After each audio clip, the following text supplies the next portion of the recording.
இது சிம்பிளிபிகேஷன் கணக்கு. எப்படி ஈஸியா சால்வ் பண்றதுன்னு பாருங்க. கீழே சின்ன நம்பர் இருக்குது, பவர்ல ரொம்ப பெரிய நம்பர் இருக்கு. இது எப்படி ஈஸியா சால்வ் பண்ணா நான் சொல்லித்தரேன். இப்ப இதை எப்படி பிரிக்கலாம் பாருங்க. 2 பவர் என்ன வேல்யூ இருக்குது, 120 இருக்கு இல்லையா.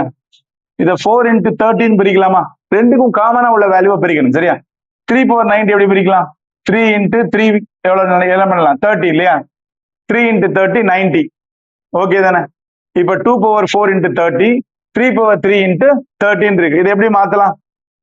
2 power 4 power 30, 3 power 3 power 13 மாத்தலாமா? எப்படி மாத்தலாம்? இது ஒரு ஃபார்முலா இருக்கு. a power m power n equal to a power m into n இருக்குதா? ஒரு ஃபார்முலா இருக்குதா? இந்த ஃபார்முலா படி என்ன எழுதிருக்கோம், சரியா. இப்போ இது எப்படி மாத்தலாம்? 2 power 4 னா என்ன வேல்யூ பாருங்க. 2 power 4 னா 2 into 2 into 2 into 2. 2 2s are 4, 4 2s are 8, 8 2s are 16. அப்போ 16 power 30 ஒரு வேல்யூ. இன்னொரு வேல்யூ பாருங்க, 3 power 3. 3 power 3 நமக்கு என்ன தெரியும் இல்லையா. 3 3s are 9, 9 3s are 27 power 30. ஓகேயா. இது பவர் வேல்யூ என்ன, பவர்ல 30. இப்ப நீங்களே சொல்லுங்க, 16ஓட 30 பவர் 30ங்கிறது பெருசா, 27ஓட பவர் 30 பெருசா? எந்த வேல்யூ பெருசு? ரெண்டுலயுமே பவர் 30 தான் இருக்கு. இது குட்டி நம்பர், இது பெரிய நம்பர் இல்லையா. அப்போ ஆட்டோமேட்டிக்கா இதுதான் பெரிய நம்பர், இதுதான் பெரிய நம்பர்.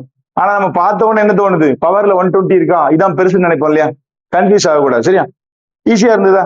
இந்த மாதிரி கணக்குகளை எளிய முறையில நீங்க தெரிஞ்சுக்கணும் அப்படின்னு சொன்னா மறக்காம நம்ம சேனலை சப்ஸ்கிரைப் பண்ணிக்கோங்க. பெல் ஐக்கான பிரஸ் பண்ண மறந்துடாதீங்க. ஒவ்வொரு முறை நான் காணொலி பதிவிடும்போதும் உங்களை வந்தடையும். உங்க நண்பர்களுக்கும் மறக்காம ஷேர் பண்ணுங்க. தினந்தோறும் காலை 5 மணில இருந்து 6 மணி வரைக்கும் நேரடி கணித வகுப்புகள் உங்களுக்காக தாங்க வர்றேன். மேக்ஸ் எவ்வளவு ஈஸியா ரொம்ப ஷார்ட்டா பண்ணலாமோ நான் சொல்லித்தரேன். ஒருவேளை சார் நீங்க சொல்லித்தரதை விட நான் சொல்லித்தர ஷார்ட்கட் ரொம்ப சின்னதா இருக்குன்னு நீங்க நினைச்சீங்கன்னா மறக்காம கமெண்ட் செக்ஷன்ல கமெண்ட் பண்ணுங்க, சரியா. நாளைக்கு காலையில 6 மணி வரைக்கும், 5 மணில இருந்து 6 மணி வரைக்கும் 5 மணிக்கு உங்களுக்காக காத்திருப்பேன். மறக்காம லைவுக்கு வந்துருங்க, சரியா. நன்றி.